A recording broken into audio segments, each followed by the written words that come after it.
good morning sa bawat isa. Amen. Amen. So, inaanyaya ko kayo lahat that we would enter the gates of the Lord. Enter His gates with thanksgiving in heart and His courts with praise. Palakpakan natin ang ating Lord. Yan. Hallelujah. Sigaw tayo, hallelujah! Yan, inaanyaya ko lahat na tumayo. As we go and enter His gates with thanksgiving and His courts with praise. Sige, bigyan natin isang malakas na palakpak ang ating Panginoon. Here you go. Come on, clap your hands, all you people.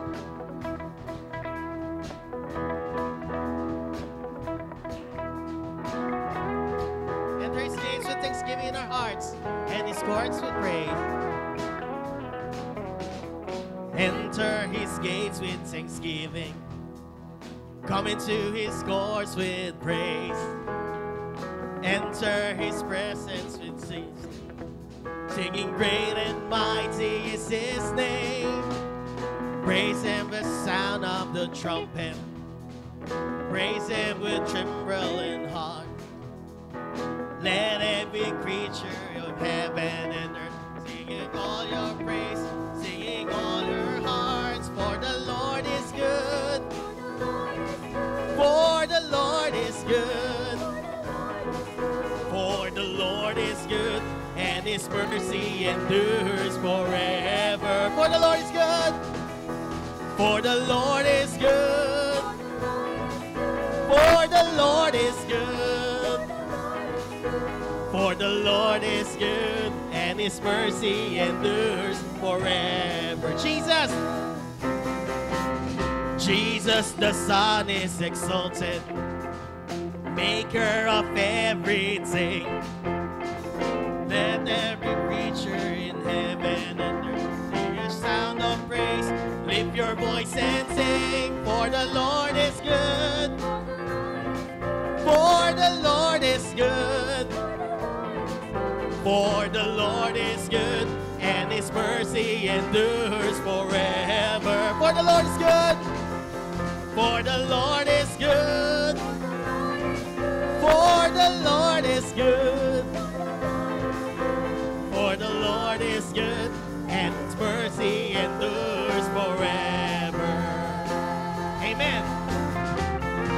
Okay, mamaya pag sinabi natin, for the Lord is good, sasagot kayo, for the Lord is good. Okay, pag sinabi namin, for the Lord is good, ano sasabihin nyo? Yeah, again, ha? Come on, clap your hands, all you people. Sing joyfully unto the Lord.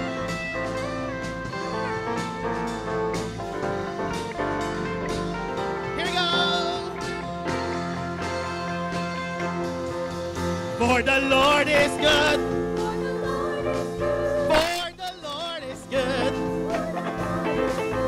For the Lord is good, and His mercy endures forever. Shout it out!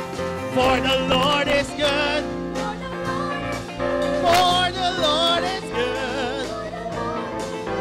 For the Lord is good, and His mercy endures forever. For the Lord is good, and His mercy endures forever. For the Lord is good, and His mercy endures forever. You are holy. You are holy. You are mighty. You are mighty. You are worthy. You are worthy. Worthy of praise. Worthy of praise. I'll follow, and I will follow, I will follow. and I will listen, I will listen. and I will love you I will love you. all of my days. All of my I will sing to the Lord. I will sing to and worship the King who is worthy. I will love and adore Him. I will bow down before Him. I will sing to and worship the King who is worthy. I will love and adore Him. I will bow down before Him. You're my Prince of Peace, and I will lift my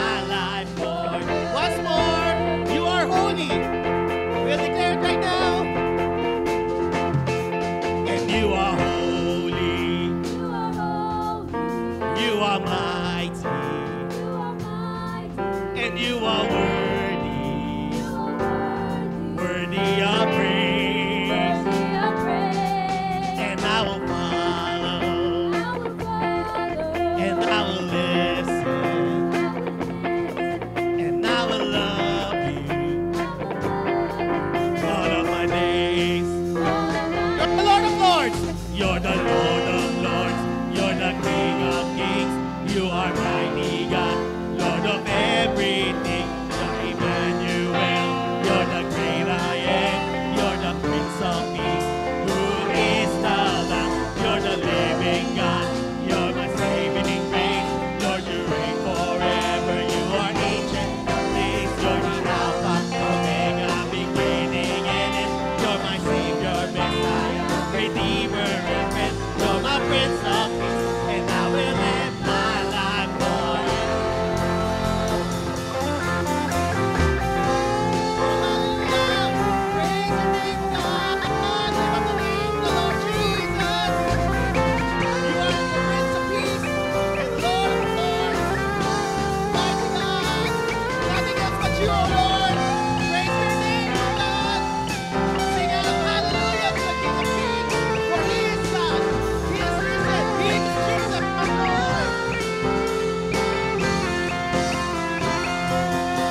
And I will sing to and worship the Mighty God, with everything. Emmanuel, you're the great I am. You're the Prince of Peace. Who is the Lamb? You're the and worship the King.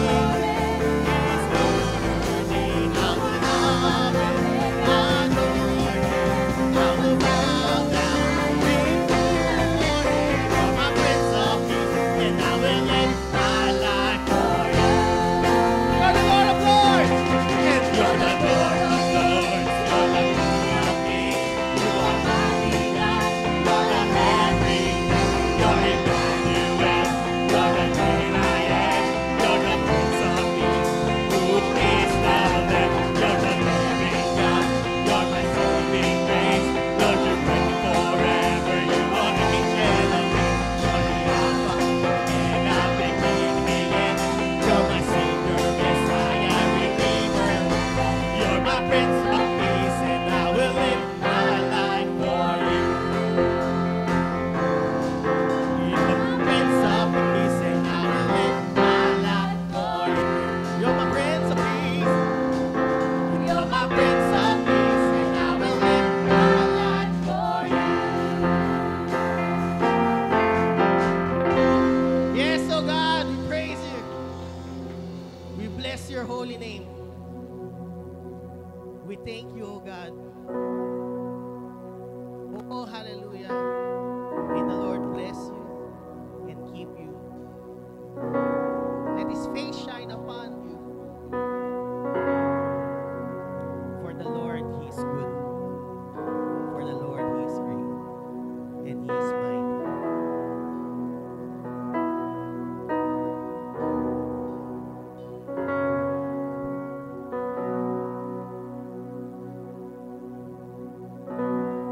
Lord bless you and keep you. Make his face shine upon and be gracious to you. The Lord turn his face up to you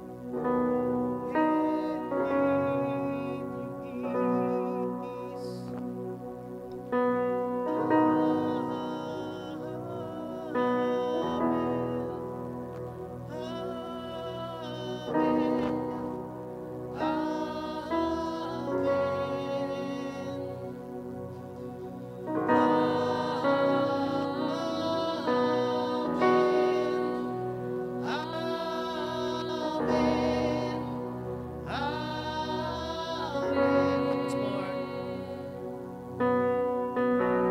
Lord bless you and keep you.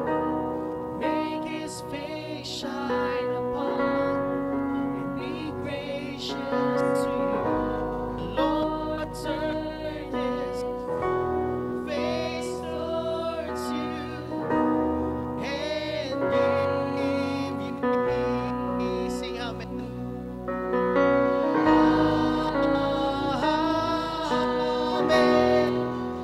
Amen. Amen. Amen.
generations, and your family, and your children, and their children, and their children.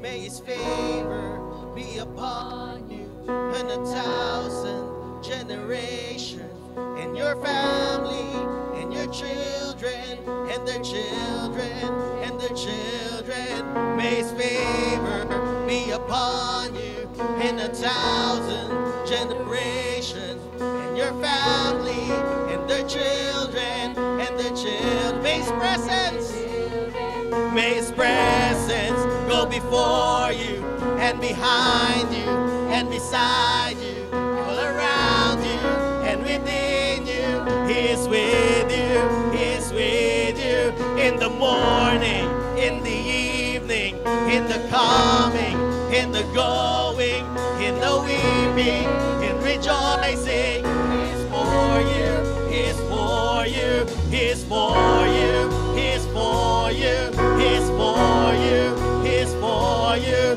He is for you, He is for you.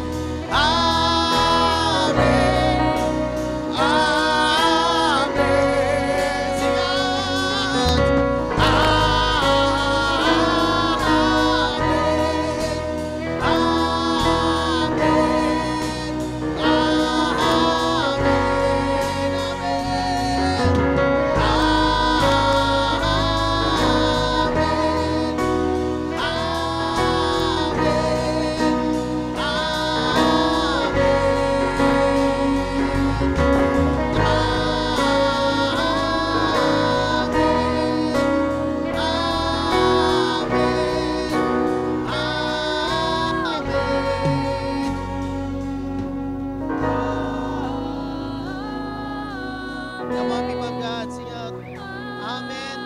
Amen. Amen.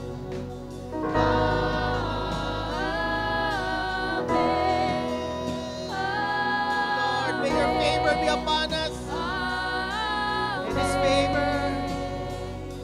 And His favor be upon you on 1,000 generations, in your family, in your children, and their children. Declare it right now, the favor of God right now sa buhay ng bawat isa. Let the favor of God flow. Have your favor upon us, oh God. Oh Lord, we cry out to you, oh God. Oh, your favor be upon our families. Oh, in 1,000 generations, in your family. Declare it sa families natin. May His favor be upon you. May His favor be upon you. In 1,000 generations. He's with you. He's with you. In the morning.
Declare it. Amen. Oh, amen.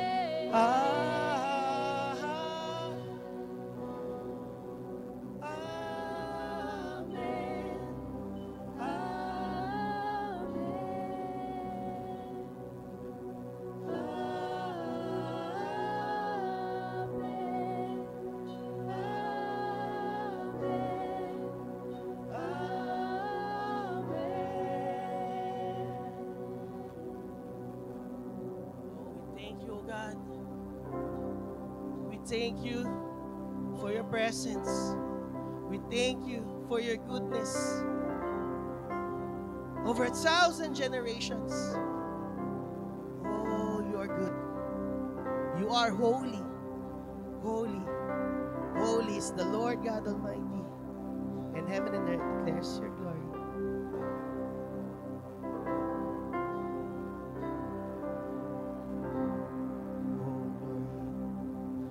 1,000 generations falling down in worship, sing a song of ages to the Lamb.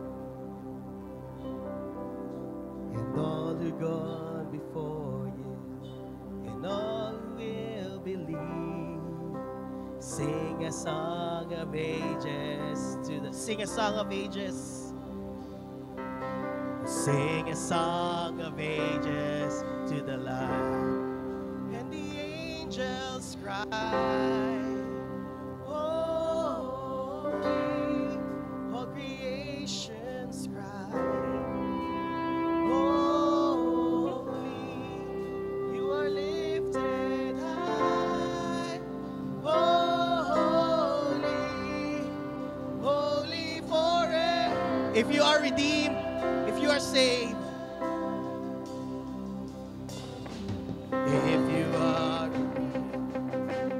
if you are redeemed, sing a song of ages to the Lamb. If you walk in freedom, and if you bear His name, sing a song forever to the Lamb. Sing a song forever and amen, and the angels cry, holy, all creations cry, holy, you are lifted high, holy, holy forever. Hear the people sing. Hear the people sing, holy to the King of Kings. Holy, you will always be. Holy, holy forever. The angels cry. Hear the angels cry. Holy, all creations cry. Holy,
Lord God Almighty. Heaven and earth declares your glory. Holy, holy, holy is the Lord God Almighty. Heaven and earth declares your glory.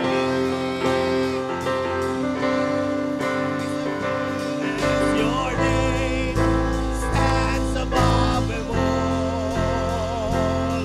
all thrones and dominions, all powers and positions. Your name stands above them all.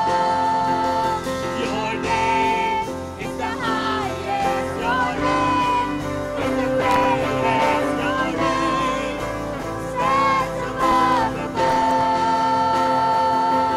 all thrones and dominions, all powers and positions. Your name stands above them all. And the angels cry, All creations cry, holy, you are lifted high. Holy, holy forever. Hear the people sing, holy to the King of Kings. Holy, you will always be. Holy, holy forever. You will always be holy. You will always be holy, holy forever. You will always be holy, holy forever. Yes, so God, truly your name is the highest. Overall, high above every names. And you are holy. You are the King of Kings and Lord of Lords. Lord, right now, as we continue to come into your presence, we pray, O Lord, na kayo yung patuloy na manguna sa buong programa ngayong araw. We pray that your Holy Spirit ay mapahingiti namin. At nawa, Panginoon, na yung presensya mo ay patuloy makipisan sa amin. Hayaan niyo po, Panginoon, na kayo ang inyong pag-ibig, ang inyong kapangyarihan, ang inyong presensya ay aming maitaas sa aming mga buhay. Salamat ng marami. Dinadalangin din namin ngayong araw na patuloy niyong buksan ang aming mga pakinig sa inyong salita. Hayaan niyong maging sensitive yung aming spirit towards your spirit as we listen to your word and as we hear your voice speaking unto us. Thank you, O God. Thank you, O Lord. We pray all this in the mighty name of our Lord Jesus Christ. And everybody say, Amen.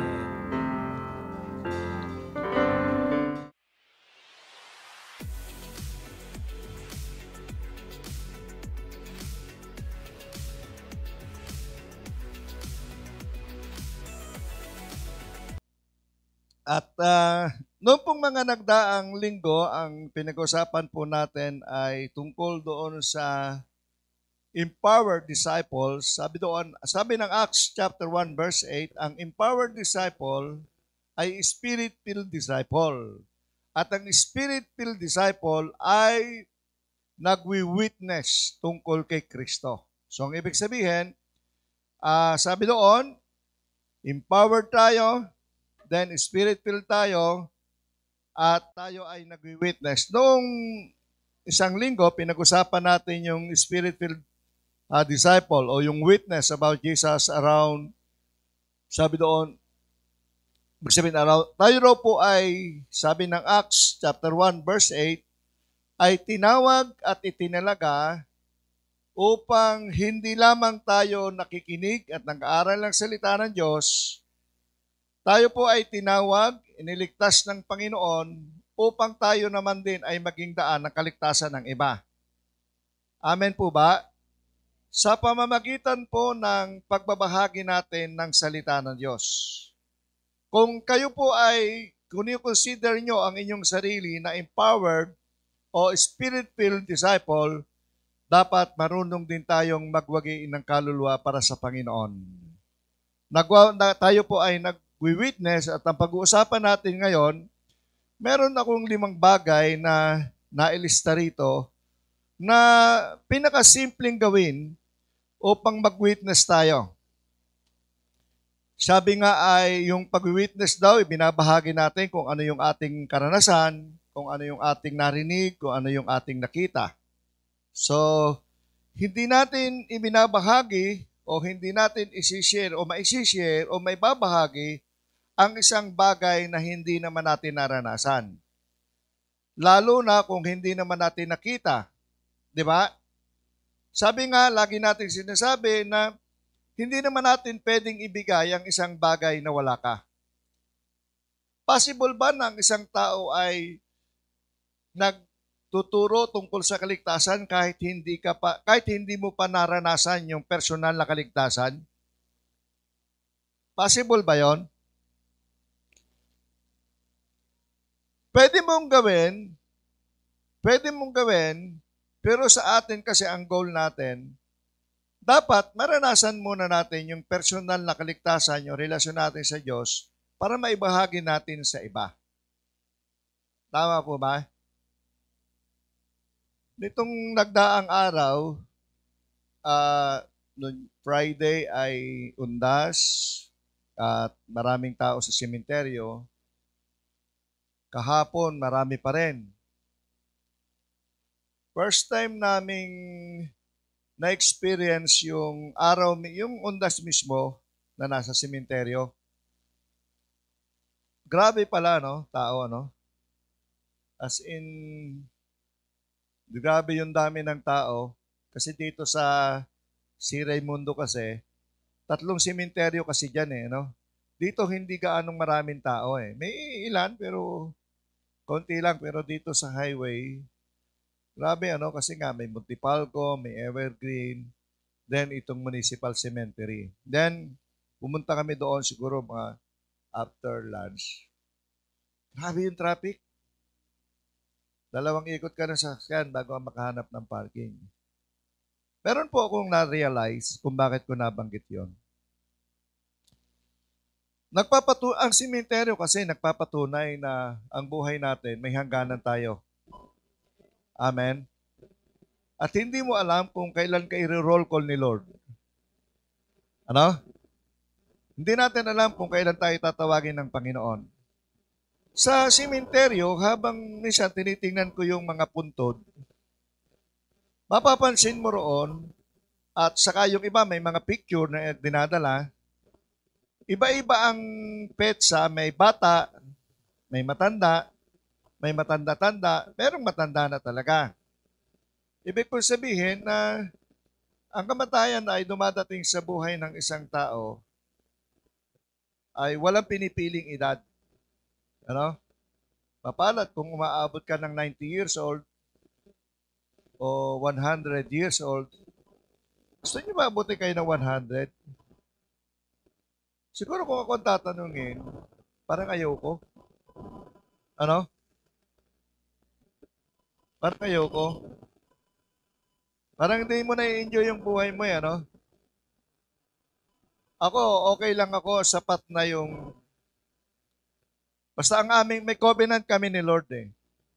Ang aking prayer sa Panginoon, sabi ko, Lord, pagka tatawagin mo na ako, kunin mo na lang, wag mo na lang akong yung tatagal ka, papalitan ka ng diaper, paliliguan ka, ano? So, parang hindi. Kung kukunin ka rin naman ni Lord, mas maganda yung malakas ka, no? Tama, no? So, ano pong ibig ko sabihin? Bawat relasyon may hangganan. Sa ayaw man natin sa gusto, hindi lang natin alam kung kailan, darating ang isang araw, lahat ng relasyon may katapusan. Darating ang panahon na yung pagsasama ng mag-asawa, may hangganan. Ang pagsasama ng mag-ina, ng mag-ama, may hangganan. Ang pagsasama ng mga magkakapatid, may hangganan. Hindi tayo forever dito sa lupa. Tama ba? Yan yung isang na-realize ko, sabi ko nga, malaki yung kinita nung nagtitinda ng bulaklak at saka kandila. Ano? Oo, may gulaman pa, may palamig pa. Maraming kakanin, ano? Dito sa simenteryo. Bagay lahat ata ng simenteryo, basta undas may nagtitinda, ano? Parang oportunidad na rin sa iba para magkaroon ng business, magnegosyo, ano? At kung makikita natin, sabi ko nga, habang pinagmamasdan ko, lahat ng mga taong namatay na, anuman ang ginagawa natin yun para sa buhay at hindi para sa patay. Tama? Tama ba? Kasi, hindi naman alam ng mga taong namatay na dinalaw natin sila sa sementeryo. Tama? Hindi naman natin alam na nagtiri ka ng kandila doon o nagdala ka ng bulaklak. Okay. Meron po akong isang natutunan pagdating ng undas. Alam niyo ba ang ibig sabihin ng undas?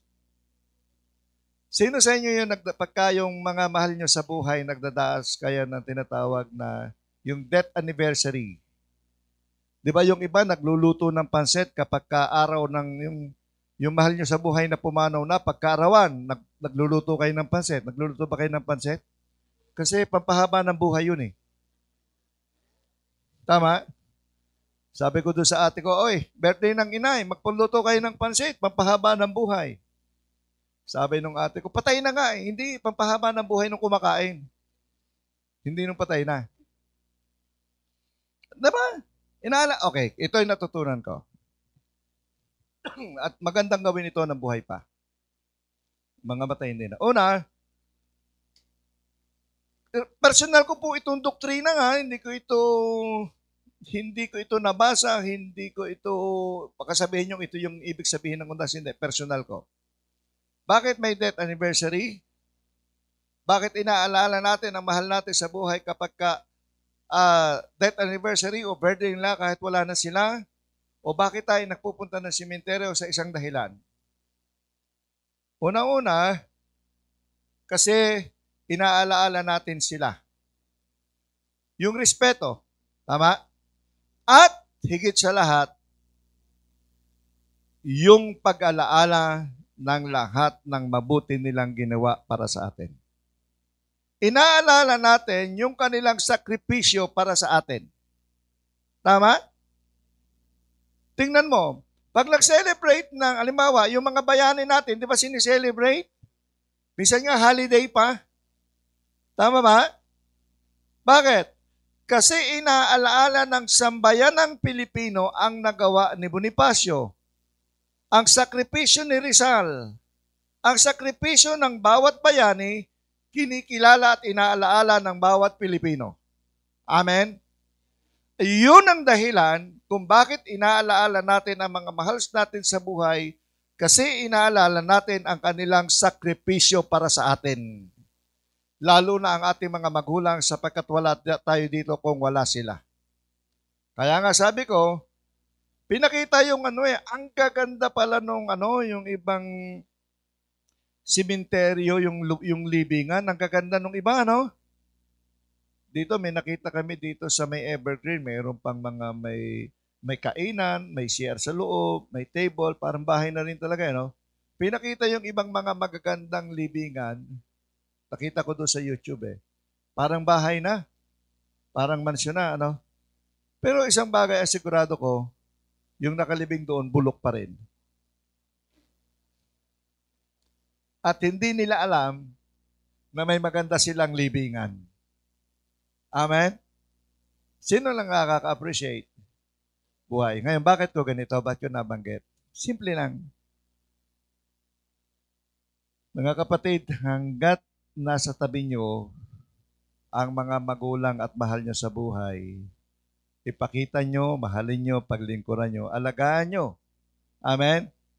Kasi darating ang araw, gustuhin mo man silang akapin, hindi mo na magagawa. Di ba?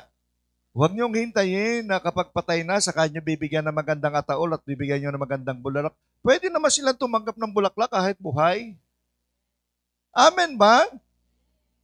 Ito may sikreto ako eh. Sa inyo mga anak dito, may sikreto ako.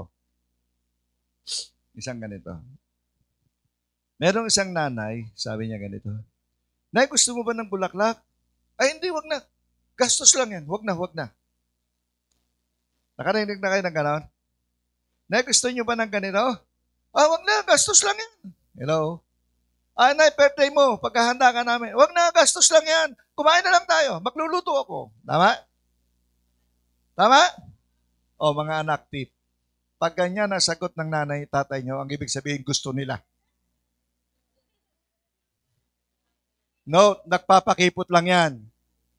Pero sa totoo lang, pag binigyan mo ng bulaklak, kinikilig yan.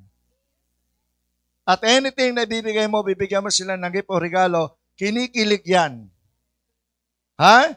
Huwag kayong maniwala sa kanila. Pakuripot lang yung mga yan. Ibig sabihin niya, paarte lang yan. Pero sa totoo, gusto talaga nila yon. Hello? Tama ba?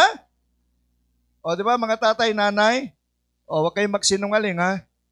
Sabihin ninyong hindi nyo gusto. No, gustong-gusto talaga natin yon bilang mga magulang. Gusto nating naalaala tayo. Di ba? Yan tip, ha, mga kabataan. Ano? Kasi ganyan eh. Halimbawa, Mother's Day lang. Mother's Day. Pag ang Mother's Day, hindi mo sila binate, hindi mo sila tinreat, yan ang magiging pinakamalungkot na bahagi ng buhay nila. At naging, kahit sa Mother's Day, dapat pinaglalaanan yan. Ng mga anak, ha, ito, tip ko. Yung may mga magulang pa, i-mark nyo sa kalendar nyo, ano yung mga mahalagang bagay. Birthday, anniversary ng kasal nila, Father's Day o Mother's Day, yung lahat ng mga importanteng okasyon, mga anak, ha, mga kabataan, markahan nyo yan kung buhay pa yung mga nanay nyo, kahit yung mga nanay na rito, kung buhay pa yung inyong mga nanay na may edad na, markahan nyo yan kasi mahalaga sa kanila yan. Amen? Pasensya na kayo, ha? Medyo nabanggit ko lang kasi. Observer kasi ako, habang nasa sementeryo ako, ay nag-o-observe ako. Ano? Tinitingnan ko yung paligid, at marami akong napuna. Kaya ko binanggit lang yan kasi sabi ko nga isi-share ko yon. Kasi nga ang church ay hindi lang naman tayo na andirito para mag-fellowship, para mag-aral ng salita ng Diyos. Nandito rin tayo para paalalahanan ng bawat isa yung mga bagay na dapat natin gawin. Amen? Yan. Anong nangyari dito sa laptop ko? Bakit nawala yung message ko? Okay.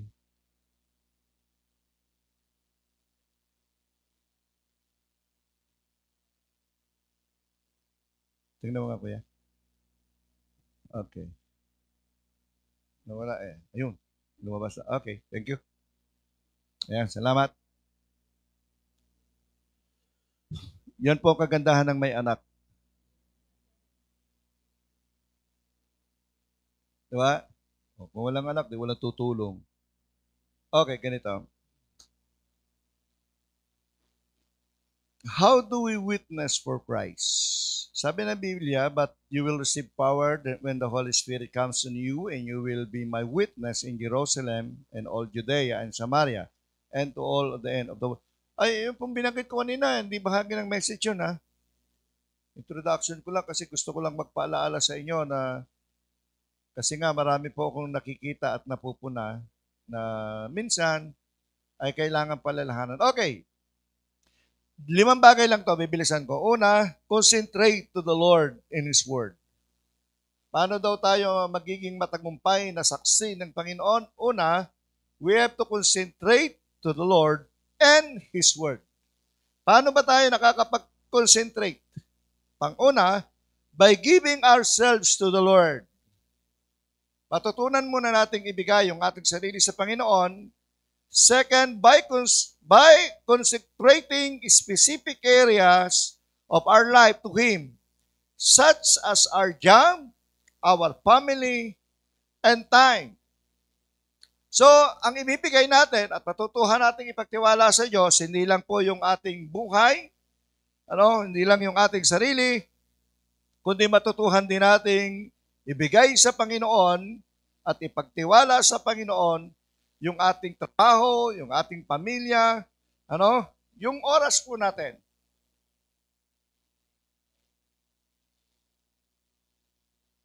Third, sabi doon, it gives the Lord the way to grow in us in those areas.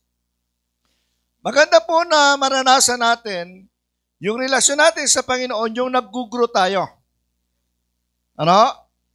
Yung bang, okay, ganito. Sabi to sa training ng WLT, sabi doon, okay lang daw sa una, nagpipray ka ng 5 minutes. Pag nagtagal, nagiging 10 minutes, nagiging 30 minutes, hanggang nagiging 1 oras o higit pa.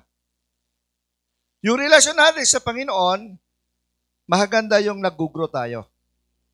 Hindi tayo stagnant. So, kailangan po matutuhan at mapag-aralan natin na ang ating relasyon sa Panginoon ay sabi nga tayo ay mayroon tayong tinatawag na progressive. Okay, next one is sabi doon, we can also concentrate ourselves to the Lord to be witness for Him and pray a simple prayer. Paano ba yung simple prayer? Nilagay ko po dyan, may sample ako dyan. Sabi doon, Lord, I give myself to you in this matter. Help me witness for you to the people you put into my life. Simple lang.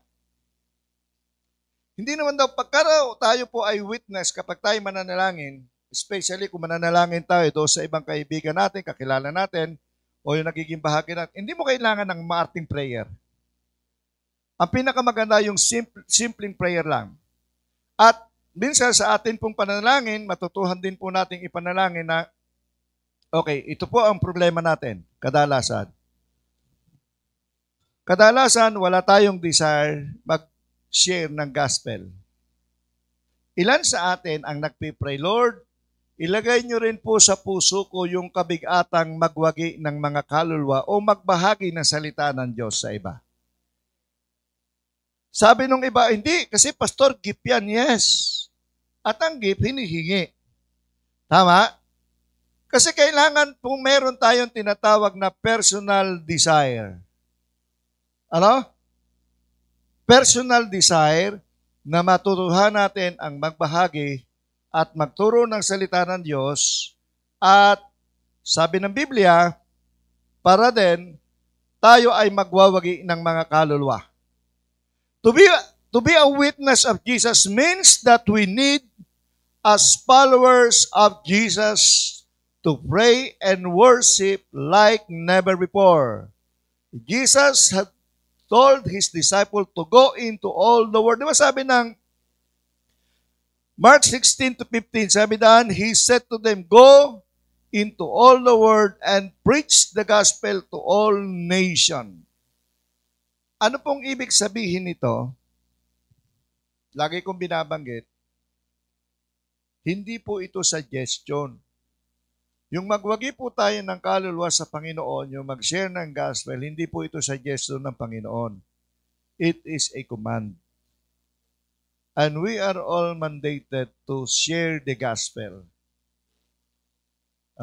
Whether we like it or not. Bahagi ng ating tungkulin, bahagi ng ating trabaho, na sa pinakasimpleng kaparaanan, ituro natin ang mabuting balita. Ibahagi po natin ang mabuting balita. Sa maraming tao, simple lang po. Tingnan po natin kung paano. Okay.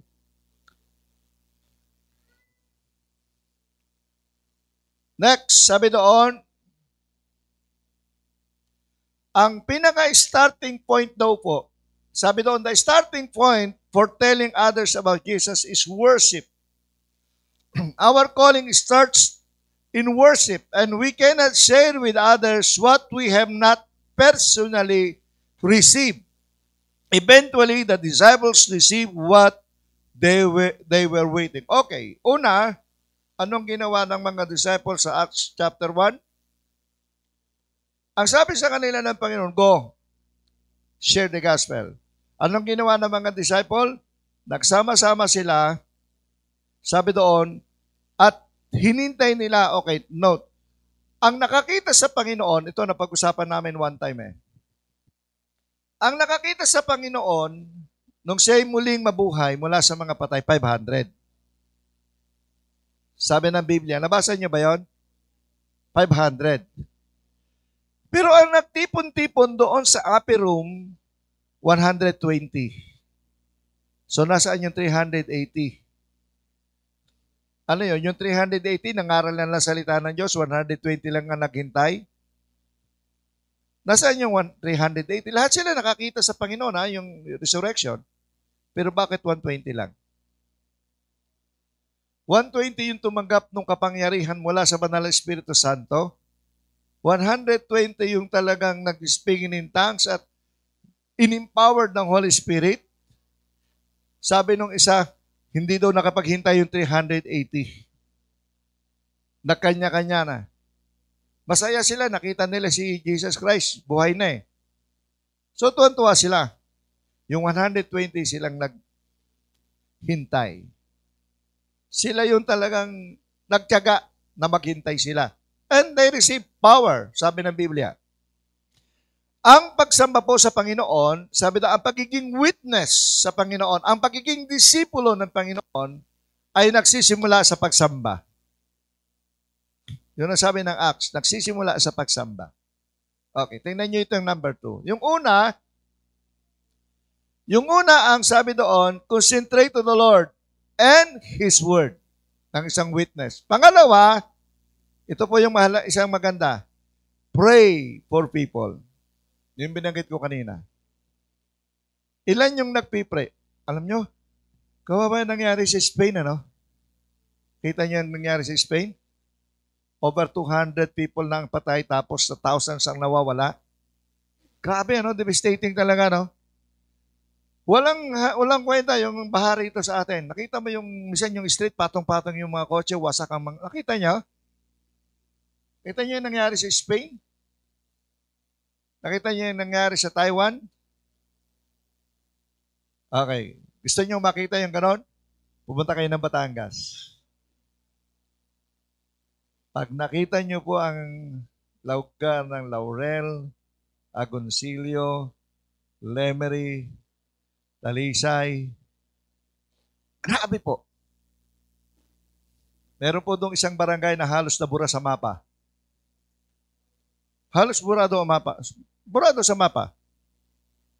Sabi nung isa, nung pinanood ko yung sa Bicol, kawawa, wala silang babalik ang bahay.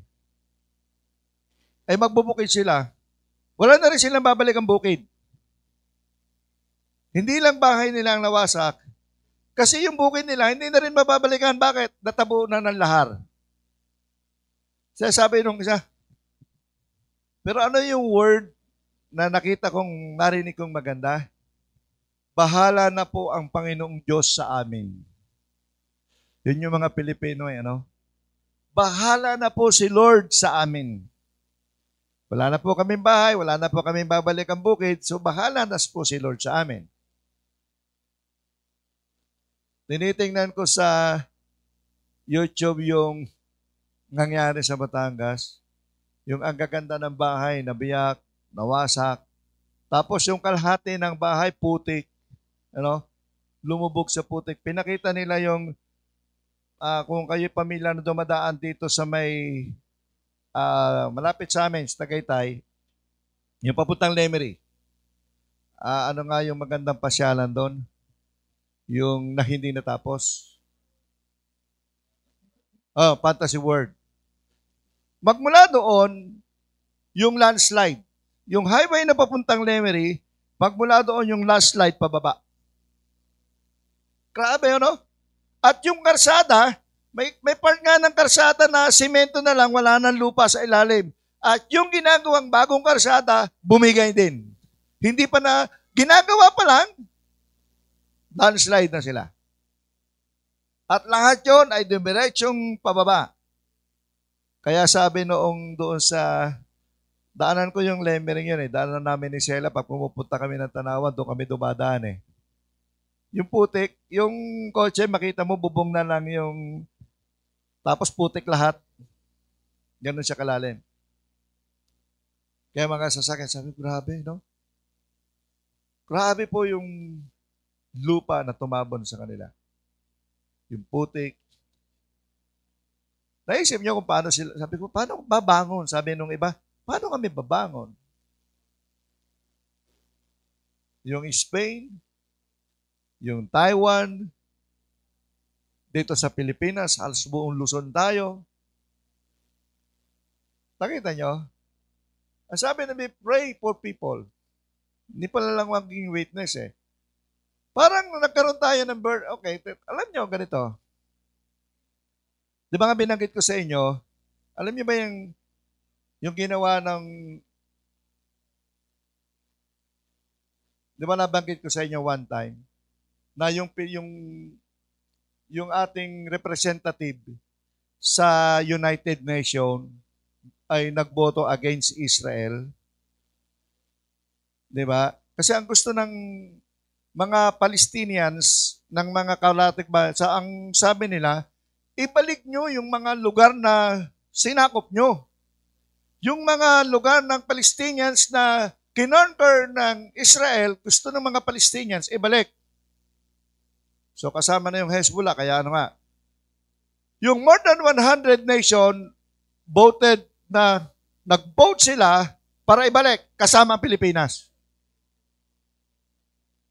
Imagine nyo, kasama yung representative natin sa United Nations against Israel. That was May. May yan po ang nangyari. Nangyari yung Undoy, ganun din yan Bumoto rin yung representative ng United Nations against Israel. Every time. Mga kapatid tayo, maganda ang kalagayan natin dito. Pero kung kayo po'y nandoon sa lugar ng Batangas, sa lugar ng Bicol, sa bandang norte na grabe, kawawa po. Yung Taiwan nga, no? Imagine mo, bahay. Pati yung building, sabi nga, pinakamalakas sa kasaysayan. Grabe yung wasak, Then yung Spain. May mga lugar din. Actually, ang China, hindi lang naman sila, kasi nga communist, so hindi nilalabas yung kanilang nangyayari sa kanila. Pray. Maging ang bansa po natin, wag po natin kalimutang ipanalangin ang mga tao. Sabi nga, pray for people. It is very important for us to pray people. Our Lord wants people to be saved and He surely hears our prayer for them. Mahalaga po na nananalangin tayo sa bawat isa.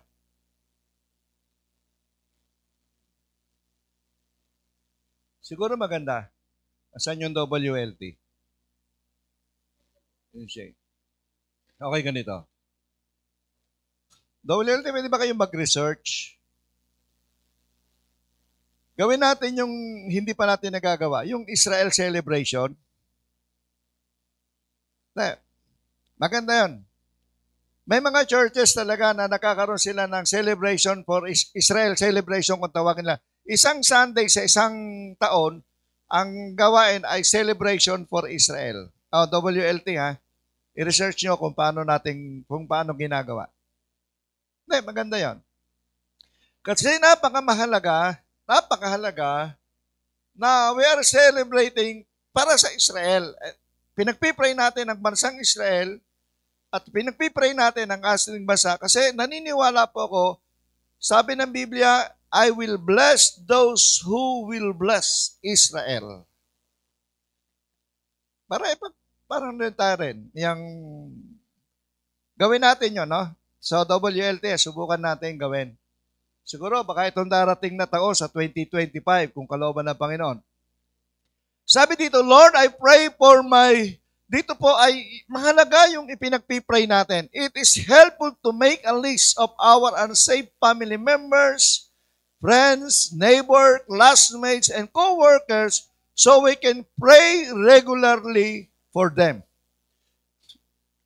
Nung araw, meron akong listahan 3 page Lista nyo kung ano yung mga prayer request. Gumagawa ba kayo ng ganon?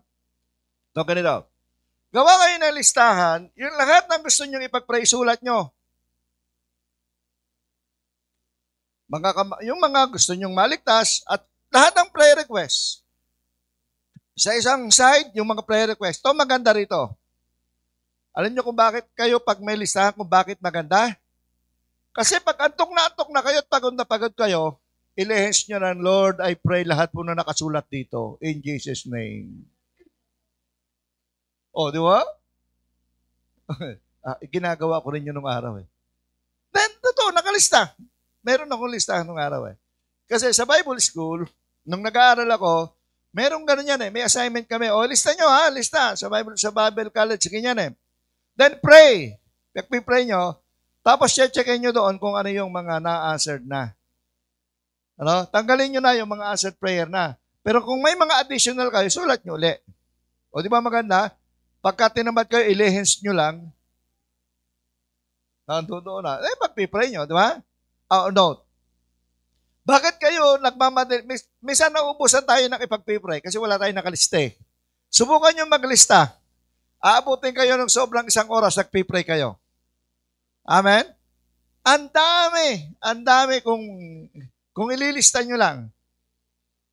Ngayon, kung tinatamad kayo mag-pray, wag na kayong maglista. Kasi kapag naglista talaga kayo, mahaba kayong mag-pray talaga kayo ng mahaba. Pero mahalaga po na nag-pray Okay, number 3. So, isang maganda yun. Ano sabi doon? Pray for people. Yung una, concentrate to the Lord and His Word. Pangalawa, pray for people. Huwag po natin kalilimutang ipanalangin. Number 3, be assured that being saved is the only qualification needed. Wow. Anong ibig sabihin nito? Para daw maging disciple ka ng Panginoon, okay, ganito Bakit ko laging binabanggit ang disciple? Marami kasing, hindi ako gaano gumagamit ng word na Christian Kasi ang Panginoon hindi naghanap ng Kristiyano. Tama? Ang Panginoon hindi tumawag ng Christian. Although sa Biblia, nasa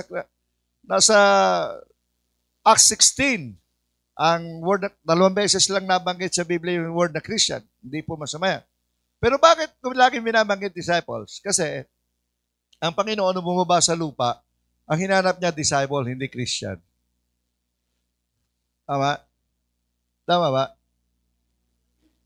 Meron po akong doktrina na sarili ko lang at ito ay contribute. Minsan binabatikos ako, pero minsan natatawa sila, minsan naniniwala sila. Ito.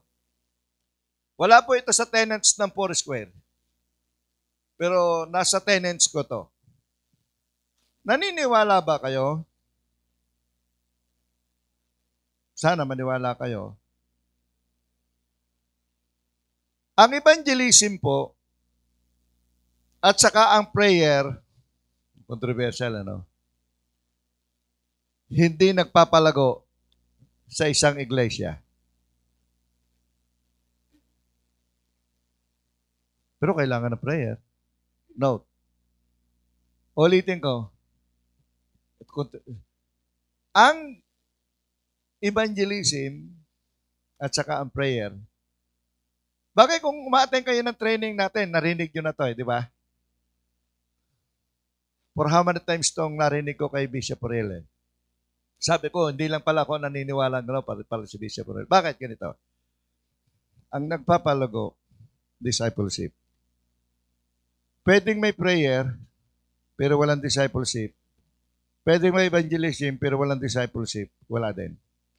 But pag may discipleship ka, kumpleto.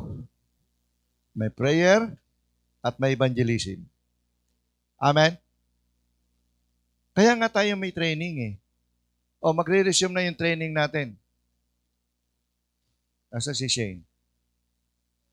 Magre-resume na po yung ating training, Destiny class natin by December 1 and 8. Mag-start na tayo.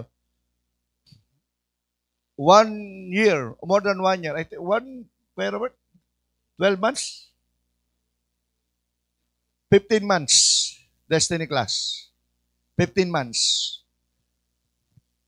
Sino po ang umattend sino po ang umattend dito ng process pero hindi kayo nakapag-encounter? Okay. Yung gustong mag-encounter po, 29 and 30 sa Teresa. Ihahatid ko kayo doon kung gusto nyo. Pwedeng stay in, pwedeng uwian. Kaya lang, I suggest, dahil malayo, mag-stay in kayo. Hanggang Saturday lang ng hapon yon. Magsistart siya ng Friday ng gabi, matatapos siya ng Saturday. Sa Teresa. Nag-usap na kami ni Pastor Jing at ni Pastor Jackie at pinatawagan ko na kay Shane, si Pastor Jing, para kuhanin ng detalye. May detail na si Shane. So, yung gusto nyo, kung talagang, kasi po, yung darating na training natin sa discipleship, yung sa Destiny class, ang makakapasok lang sa Destiny class, yung naka-attend ng process, nung nakapag-encounter, at saka po umattend ng live class, at saka nung mga ginagawa natin, kasi hindi nyo makukote up pagka na umattend kayo sa Destiny class kaagad kayo mag-start, nahihirapan po kayo. Kasi ang Destiny class, it's a leadership training talaga. Nagtrabaho po ang teaching team. So, salamat do sa teaching team kasi inayos po nila yung lesson para sa mga teacher. So, may teaching team tayo, may mga coaching. Kaya yung sabi ng iba, wala raw ginagawa ang teaching team. Ay, marami silang ginagawa.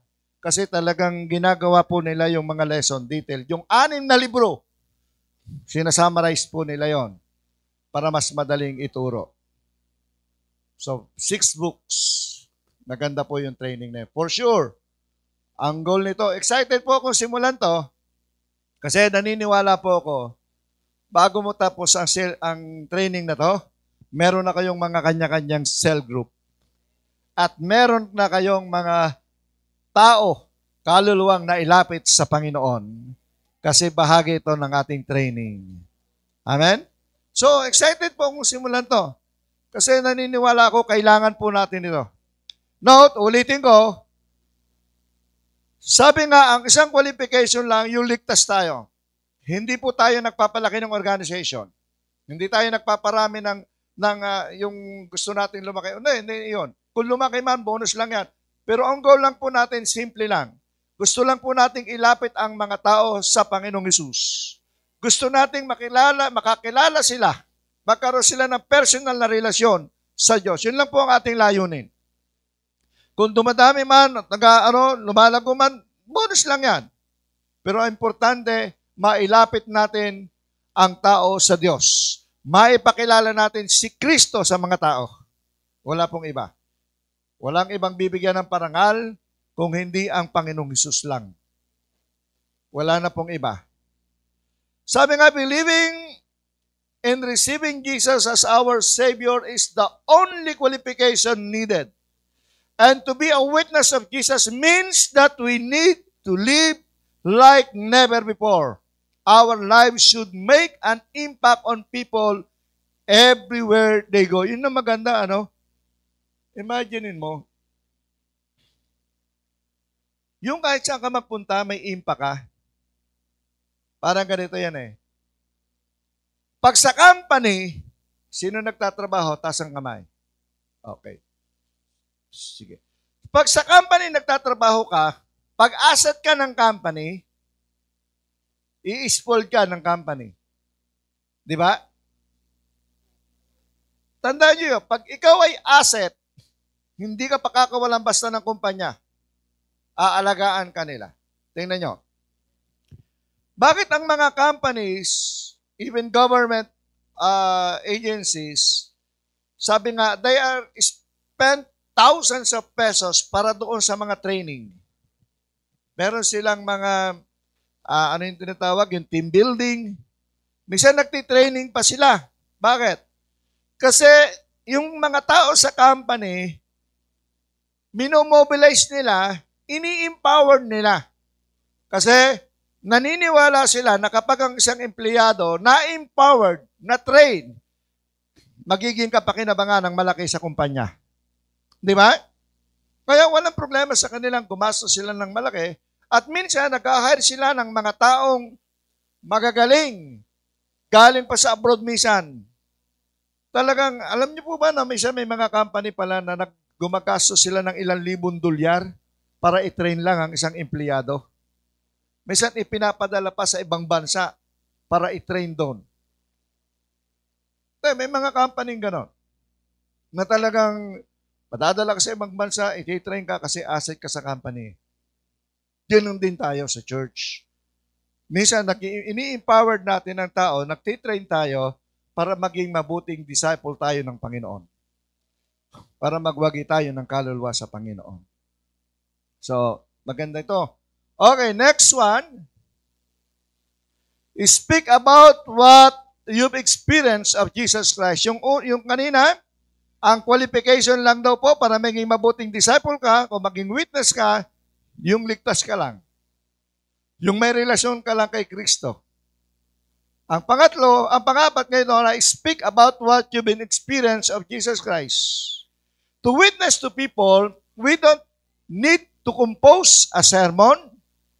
We also don't need to have all the answers to question about God o yung kanilang mga tinatanong.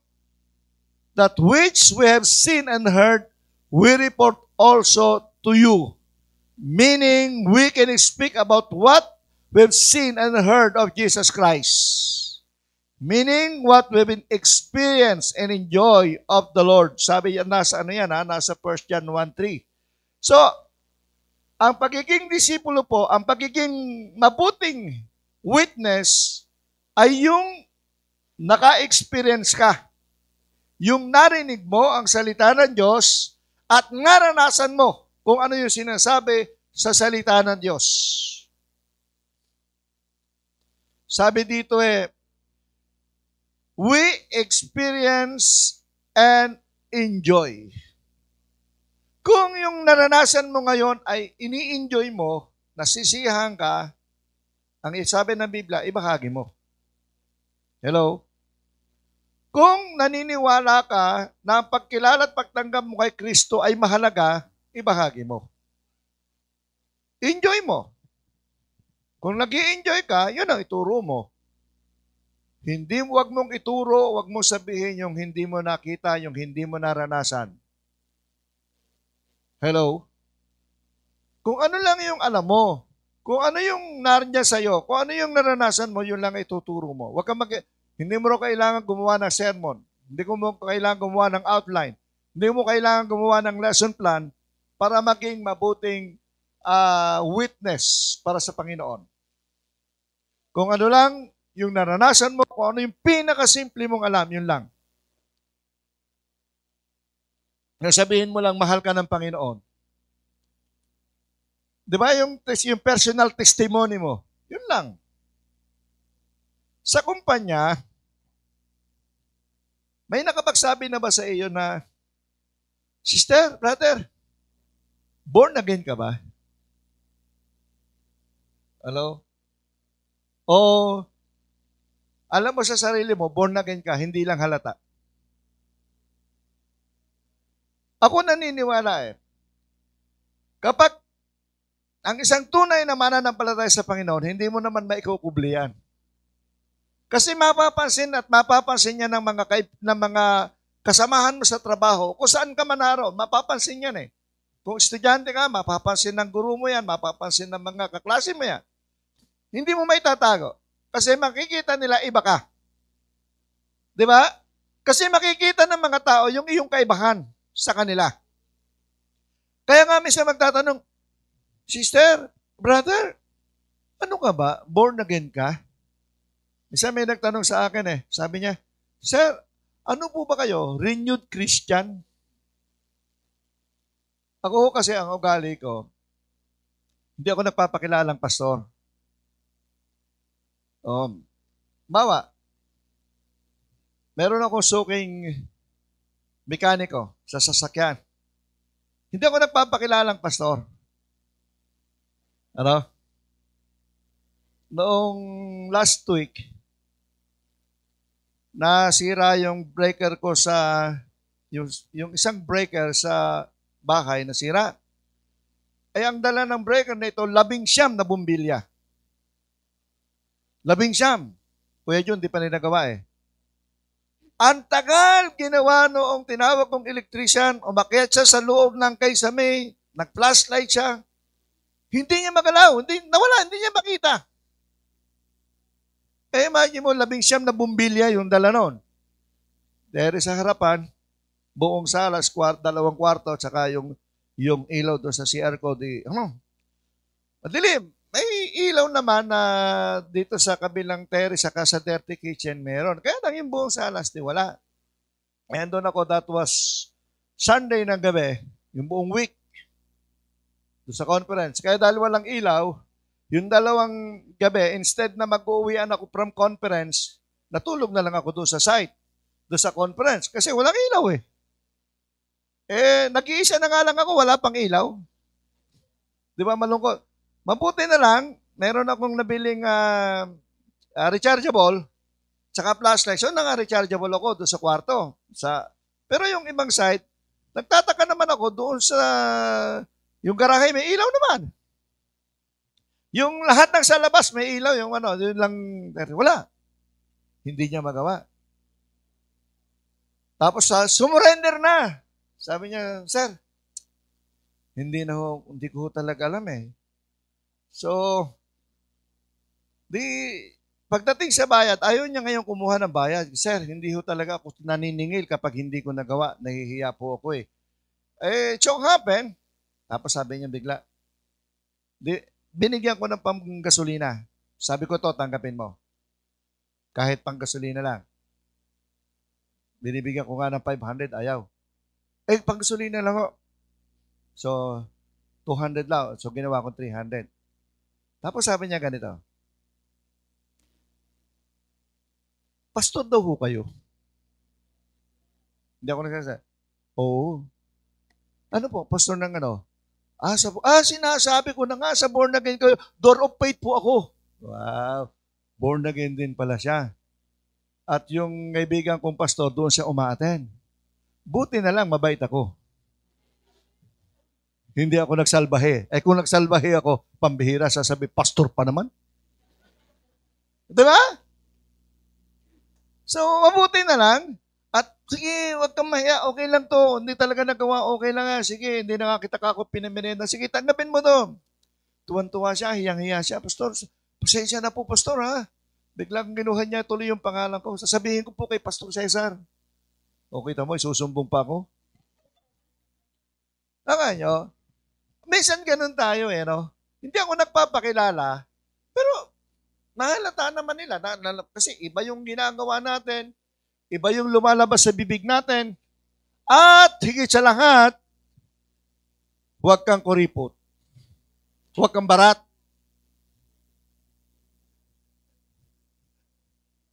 Diba? Yung simbahan natin sa Baguio, yung malaking simbahan natin sa Baguio, Foursquare, 4th floor yun Pag ikaw mag-aate pupunta ka ng Foursquare Church sa Baguio, pag ikaw barat, at sakay ka ng jeep o sakay ka ng taxi, huwag kang magpapara doon sa tapat ng church. Bawal. Pero kung galantik at mabait ka, sabihin mo sa Foursquare Church po ako. Yan ang rules ng pastor doon. Di ba? Bakit yung bilanggit? Pag sumakay po kayo ng tricycle at dito kayo bumaba, huwag po kayong barat. Pag barat kayo, doon kayo bumaba sa PCA, ha? Ano? Pagka pinagagalitan nyo yung tricycle driver at nagbabarat kayo doon sa PCA kayo bumaba, wag dito. Pero kung galante kayo at mabait kayo, dyan sa Foursquare, dyan kayo bumaba sa tapat. Bakit? Machichismis yung simbahan natin ano? Ako ay personally, yung mga kapitbahay natin dyan, kahit hindi ako, nagiging friendly ako. Pag may nagpark dyan sa gate, kahit lalabas ako, hindi ko sila inaaway. Sasabihin ko lang, ma'am, sir, makikilabas lang ako. Pwede po bang mamaya bumalik na lang uli kayo paglabas ko o papasok ko? Ganun lang. O kagabi, ang grabe ang daming tao dyan dahil nga may burol dyan. Di ba? Hanggang minsan, nagiinuman, di dyan sa tapat. Naglalagay ng mga naglalagay dyan ng mga lamesa. Hindi ako nangaaway. Bakit? Church tayo, tapos aawayin mo. Ano kaya nyo? Minsan nga, pag sinabi mang, Pastor, ang hingihi na po ako, pwede po bang makihido sa inyo? Sige po. O, di ba? Nakuha nyo? O, huwag kayong anong ibig ko sabihin? As a Christian, as a born-again Christian, o as a disciples of Christ, gawin po natin, saan man tayo naroon, ano man ang ginagawa natin, magkaroon po tayo ng impact sa kanila. Influence sa kanila. Makita nila, born again tayo. Makita nila, Kristiyano tayo. Makita nila, disciple tayo, anak tayo ng Diyos. Amen? Kaya huwag niyong awayin tricycle driver, ha? Tsaka yung jeepney driver, ha? Pag barat kayo dyan bumaba, doon sa PCA. O kaya doon sa Bliss. Okay. Okay. Next one, sabi doon,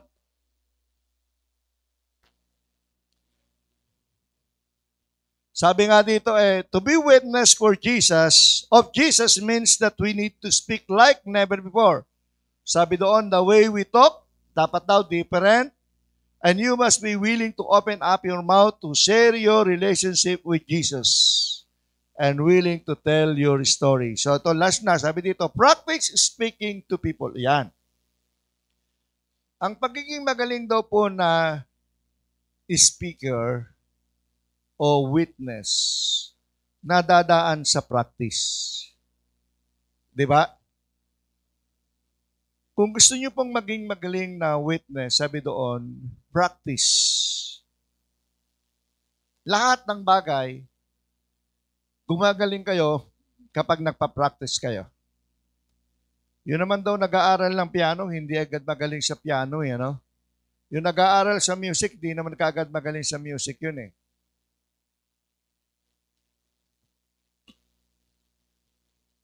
Pagka nga nag-aaral tayo ng drive, ilan po rito, wala atang driver na hindi nakabangga o nabangga, sa una.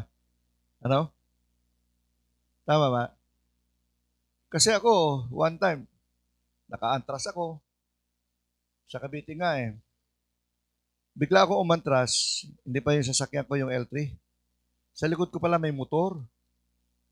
Twice na nangyari sa akin yon. Isa sa Cubao, tapat ng opisina. Isa dito doon sa eskwelahan ni Kuya Tom. Pag-antras ko, may motor, baksak yung motor. Tumingin muna ako sa paligid, tinayo ko ulit, tapos umalis na ako. God. Kasi tinayo ko yung motor, tapos alisin ako. Bakit? Baka pagbayarin ako eh. Buti na lang walang tao. Pero hindi naman nasira yung motor.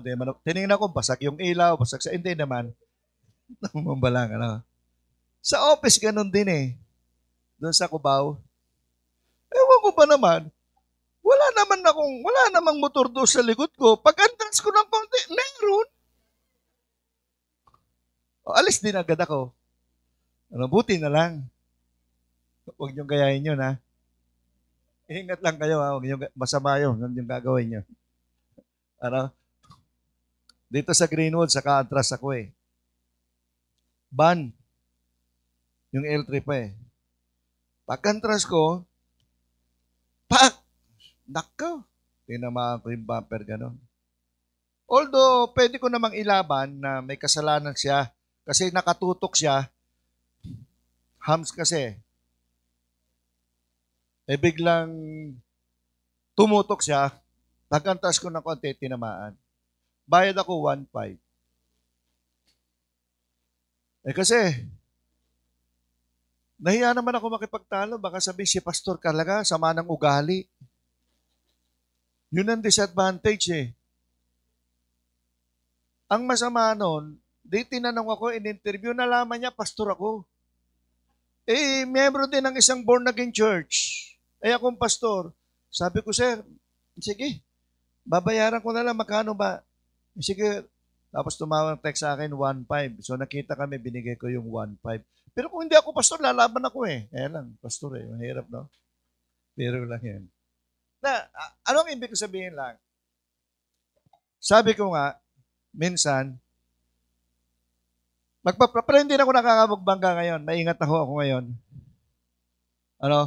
Mas maingat na ho ako ngayon kaysa dati. Okay lang akong businahan basta. Ano pong ibig ko sabihin dito? Sabi noon, we can expect to play. Sabi nga dito, ang paggawa, anuman ang bahagi na ginagawa mo, mahalaga po ang nag-aaral tayo, mahalaga ang nagpa-practice tayo. Okay po ba yun? Ang Life in Christ Church ang may pagmamalaki ko, lalo na pagdating sa leaders, empowered tayo. Ibig ko sabihin, able to preach, able to share the gospel. Kahit hindi lang ako ang marunong mag-preach, lahat able, okay. Di ba? Sa December po, meron tayong sumbang gabi. 7 nights. Hindi ho ako mag-preach uli. Ginagawa ho namin yung sa leader, magbubunutan tayo sa November 23, sa meeting natin, magbubunutan ng speaker ng sumbang gabi. Ganyan ginagawa natin pati Holy Week. Di ba? Okay tayo. Sa pag-anniversary, alam niyo po ba? Hindi pa ho ako nakapag-speak ng anniversary rito. Mga leaders. Ngayon, leader natin ulit ang laging leader pag mga church anniversary o special occasion, gusto ko yung leader natin mismo, siya nag-i-speak. Bakit? Kasi unang-una, gusto ko empowered tayo. Natututo tayo, marunong tayo.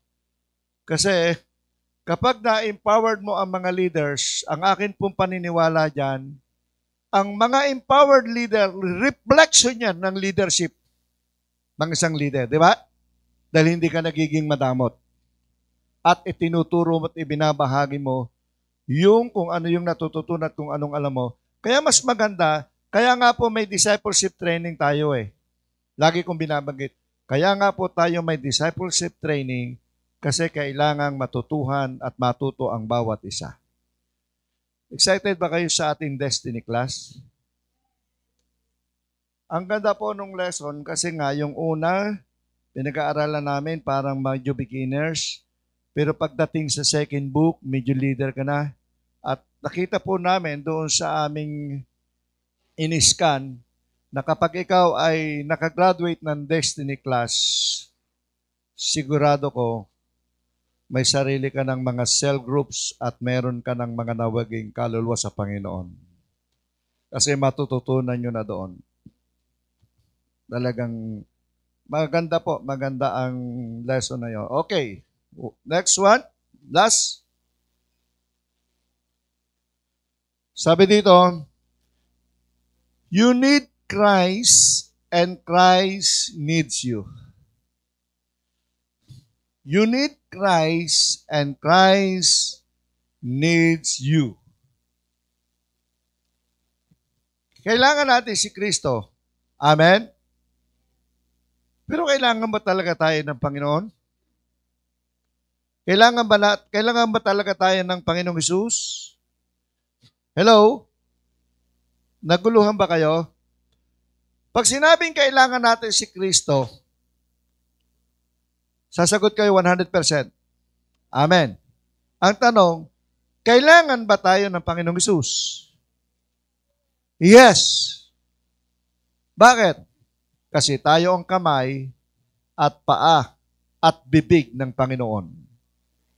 Tayo ang kanyang mouthpiece para magturo at mangaral ng salita ng Diyos. Amen? Kung kailangan natin ng Panginoong Hesus, kailangan din tayo ng Panginoon para maipagpatuloy ang kanyang gawain. At ang maganda rito, sabi nga, things that we can do in earth, that we can't do in heaven. Wow. Yun daw mga ginagawa natin sa lupa, hindi na natin pwedeng gawin sa langit. Merong mga bagay na kung anong ginagawa mo sa lupa, pwede mo pa rin gawin sa langit. Kagaya ng worship. Yung pag-awit, gagawin pa natin. Pero hindi na tayo magtuturot mangangaral ng salita ng Diyos sa langit. Amen? Hindi na tayo magdi-discipleship doon at wala na tayong evangelism doon. Kaya hanggang nasa lupa tayo, mag-disciple tayo at mag-evangelism tayo kasi sa langit wala na yon. Pero aawit pa rin tayo. We can sing on earth and we can sing in heaven. We can pray on earth and we can pray in heaven. We can fellowship with other believers on earth and we will certainly fellowship with them in heaven. But sabi dito, but when you think about it, there is one main thing you can do on earth that you will never do in heaven. That is a telling the lost sinners about Christ. Hindi na natin magagawa. There will be no sinners in heaven. So, if you are going to tell them the good news, you got to do it while you were here on earth. Isa lang palang bagay. One time, tinanong ko sa inyo last week, yung isa sa motivation kung bakit tayo nagpapatuloy sa Panginoon. Simple lang. Anong motivation natin? Dahil mahal natin ang ating pamilya. Amen? Dahil mahal natin ang ating mga kaibigan, mahal natin sila, kaya binabahagihan at tinuturuan natin sila ng salita ng Diyos. Kasi, ako po'y naniniwala,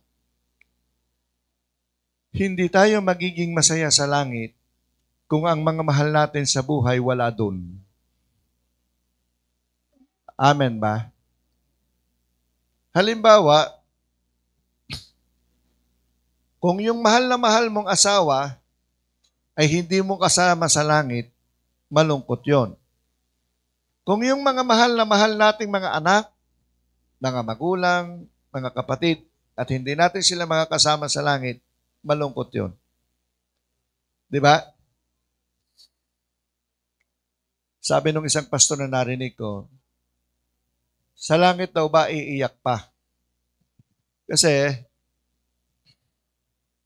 pupunasin na raw ng Panginoon yung ating mga luha, sabi sa Revelation.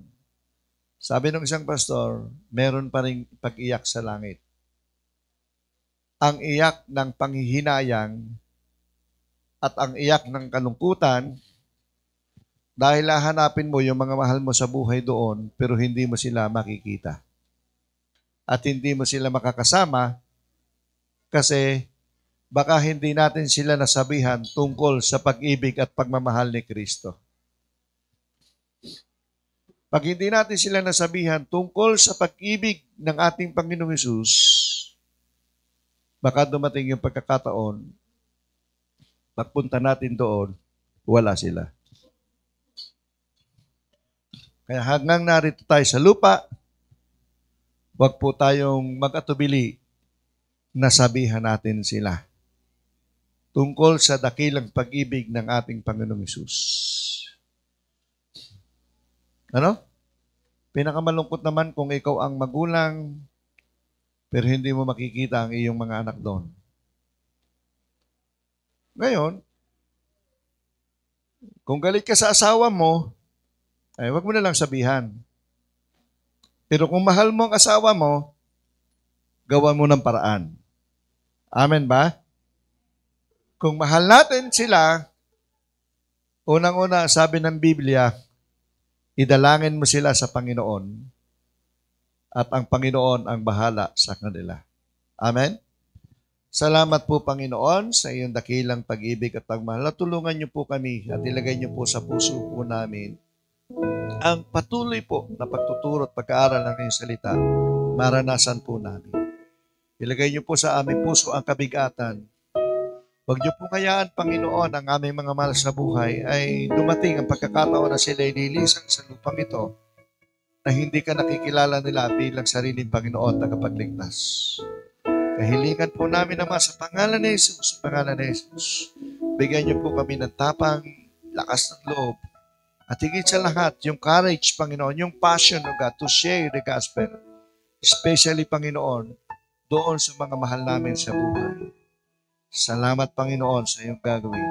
Ang lahat na kapalit kalwalatian, binabalik po namin sa iyo sa pangalan ni Jesus. Amen.